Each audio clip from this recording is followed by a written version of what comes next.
Baik, sebelumnya Assalamualaikum warahmatullahi wabarakatuh. Perkenalkan, nama saya Farah Yesika, NPM 19130043. Nah, di sini saya akan menjelaskan sedikit mengenai media ICT atau TIK.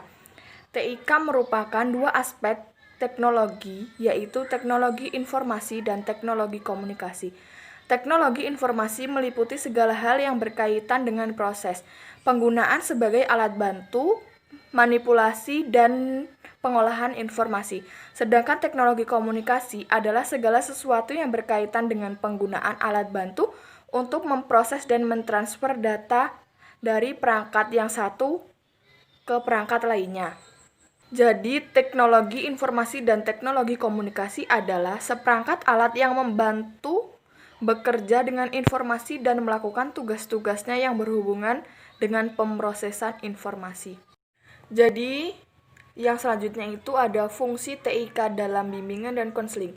Fungsi dari penggunaan teknologi informasi dan komunikasi dalam dunia pembelajaran atau layanan, bimbingan, dan konseling akan melihat dari dibermanfaatkannya untuk apakah media tersebut. Ada 3 fungsi TIK dalam dunia bimbingan dan konseling.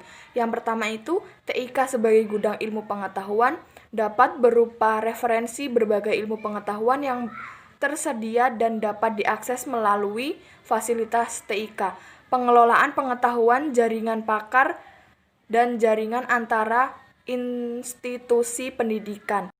Fungsi yang kedua yaitu TIK sebagai alat bantu pembelajaran dapat berupa alat bantu mengajar bagi guru, alat bantu belajar bagi siswa, serta alat bantu interaksi antara guru dan siswa. Fungsi yang ketiga yaitu TIK sebagai fasilitas pendidikan. TIK di sekolah dapat berupa pojok internet, perpustakaan digital, kelas virtual, lab multimedia, papan elektronik, dan lain sebagainya. Selanjutnya, penerapan teknologi komputer dan internet dalam layanan bimbingan dan konseling. Standar kompetensi konselor Indonesia telah mengamanatkan kepada konselor untuk menguasai teknologi komputer dan internet sebagai kepentingan pemberian layanan bimbingan dan konseling di sekolah. Teknologi dan internet dapat diterapkan dalam layanan bimbingan dan konseling, misalnya layanan informasi, layanan konseling, layanan konsultasi, layanan perencanaan, penempatan, dan tindak lanjut, dan yang terakhir, layanan evaluasi. Adapun keuntungan dan kelemahan media ICT atau TIK. Keuntungan dari media ICT atau TIK ini yang pertama adalah mempermudah konselor dalam mengembangkan program bimbingan dan konseling. Yang kedua, sebagai sarana atau alat untuk melakukan publikasi mengenai bimbingan dan konseling kepada masyarakat atau publik. Yang ketiga, ada mempermudah konselor dalam pelaksanaan layanan bimbingan dan konseling kepada klien yang tidak memiliki banyak waktu untuk bertemu dengan konselornya. Dan yang terakhir itu, mempermudah konselor dalam pengelolaan data dan mencari informasi yang sedang dibutuhkan. Sedangkan kelemahan dari media ICT atau TIK ini yang pertama yaitu biaya pengoperasionalnya sangat besar. Yang kedua, perlu pemberian pelatihan kepada para konselor agar terampil dalam penggunaan media TIK atau ICT ini. Dan yang terakhir yaitu memerlukan keikhlasan konselor dalam layanan non-formal. Dan yang terakhir yaitu penggunaan media ICT atau TIK dalam bimbingan dan konseling. Komponen utama sistem teknologi informasi yaitu yang pertama itu harus ada hardware-nya atau perangkat keras dalam media tersebut.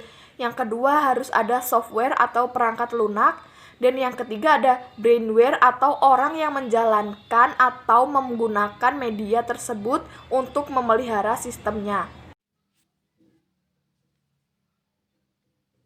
Baik, ini adalah contoh dari media ICT. Saya mengambil contoh yaitu PowerPoint. Seperti ini tampilannya dan contohnya seperti ini juga.